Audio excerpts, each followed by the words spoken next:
Happiness rules are known from the ancient days. In fact, Aristotle said that this is the purpose of life, to be happy. He meant something else than what we consider today. But nevertheless, we also have the Stoics who anticipated a long time ago that we need to eliminate negative thoughts. And this is one keystone, something we need to remember, definitely. In the present time, what is amazing is the fact that we have so many tests. Research has proven things which seem logical or were known from the ancient, aforementioned days. We have them confirmed. Gratitude is a principle. Be grateful with what you have, said the Stoics. And it is a well-known and researched fact in the world of today. In fact, there is an exercise which scholars and experts from Tal Ben-Shahar, professor at Harvard, and Sonia Lubomirsky to Martin Seligman, considered the father of positive psychology, they all recommend a gratitude exercise. There are some differences between one school of thought and the other. For instance, some suggest that we need to do this, it is better to do this every day. Others feel that once a week would be enough.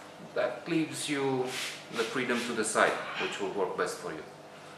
However, it is proved again by research and studies that if at the end of the day you stop and think and write down, that is, writing down is a key element, you need to do that. 3, again some say 5 things for which you are grateful, that will work wonders. And at the end of a period of a few weeks, you will notice an increase in your well-being.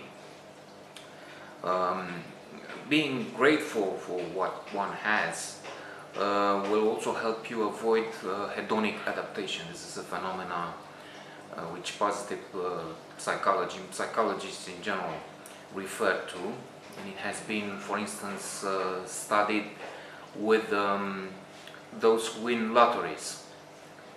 Those who win lotteries have been tested to see what happens after they hit the jackpot. And to the astonishment of many, it was discovered that for a few months, indeed, their level of happiness is increased, but it comes back to a so-called base level after the period of the mentioned few months is ended. So we adapt. We adapt to material things, to cars, big money prizes. It is suggested that we spend money, if we are to spend money, on not on material things, cars, chairs and whatnot, but on experiences, on travel. Travel is a good investment. Daniel Gilbert, again a professor at Harvard, has an astonishing book which you would do well to read, which is called Stumbling Upon Happiness, where some of the myths of happiness have been studied. For instance, the California dream. Most people seem to think that if they move to California, they will be happy. I will only be happy when I move to California. But once moved there, they adapt to the climate, the sun, the palm trees, the beach, and what have you.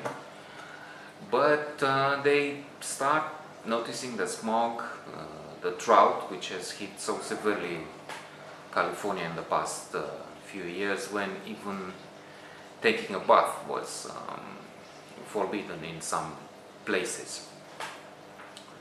There is also Caribbean, the same Caribbean experience has been studied by Ed Diener, among others, whereby people wish to move to an island, but again, once there, they like the sun, but hedonic adaptation, get used to it, only to discover that the electricity bill is huge.